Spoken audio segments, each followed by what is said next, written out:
This story is about a beautiful green village. All the people in this village were farmers. Farming was their main occupation, and they all lived happily together. But over time, the rains stopped. Since there was no rain, the village wells, ponds, and lakes began to dry up. Soon, there was a severe water shortage. They didn't have water to drink or to farm with. So, the villagers slowly started leaving the village one by one in search of a better place. But there was one old grandfather who had spent his entire life farming and working hard in that same village. Seeing everyone leave their homes, land, and everything behind made him very sad. He thought, "What a tragedy! People are abandoning their own land. When will good days return to this village?" But he never gave up hope. Every night before going to bed, he would pray to God, "Please send good rains to our village. Let the wells, ponds, and lakes fill up again. Let farming flourish. Only then can we all live happily again. Please help all those who left to return someday." Every day, he prayed with hope. One little fairy who had been listening to his prayers decided to help him. One night, she came to his field and left a piece of her magical scarf on a small plant. The next morning, when the old man visited his field, he noticed that one small plant was looking fresh, green, and blooming. Curious, he picked up the soft, shiny piece of cloth from the plant and thought, "This looks beautiful and smooth. Let me use it as a headscarf to protect myself from the sun." He tied it around his head and walked around, touching other plants gently. The next day, when he returned to the field, he was shocked.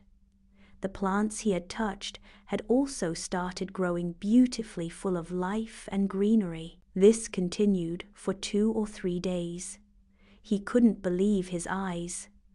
There wasn't even a drop of water, yet the plants were growing lush and healthy. He then realized it must be because of this magical scarf. To test it, he decided to touch the withered mango tree at the corner of his field.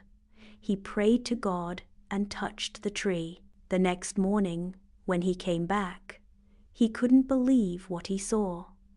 The mango tree was full of fresh green leaves and tiny mangoes blooming everywhere. He was thrilled. That's when the little fairy appeared before him and called out, "Grandpa." Startled, he asked, "Who are you, dear?" She replied, "Do you see that scarf on your head? That's mine. Please give it back to me." He replied, "But child, ever since I found this scarf, the plants have been growing well. If you take it back, what will happen to our village? We have no food or water. Will we have to die in hunger?" The fairy smiled and said, "Don't worry, Grandpa. Give me back the scarf, and instead, you can ask me for one wish. I promise to fulfill it." Grandpa thought for a moment. Then he said, "Okay, the most important thing we need is water. Please bless us with plenty of rain so the wells, ponds, and lakes will overflow." He continued, "If we have water, we can farm again, and the village will be happy like before." The fairy was very pleased. She replied, "I came here only because I heard your prayers every single day. You didn't pray for yourself, you prayed for your entire village. That's why I'll grant your wish." She took the scarf and disappeared.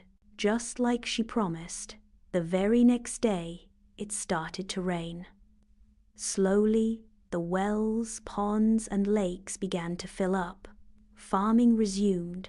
The crops grew beautifully. The people who had left the village heard the news and returned. They thanked Grandpa and started farming again. Everyone lived happily in the village just like before. Moral of the story: water is the foundation of our lives. Without water, farming cannot happen. We must never waste water. When you go to school, if there's leftover water in your bottle, please pour it near a tree or plant. It's summer now, so carry at least 2 bottles of water with you. Share it with your friends, teachers, or anyone who might need it. Always help others who are thirsty. At home too, don't forget to offer water to your guests.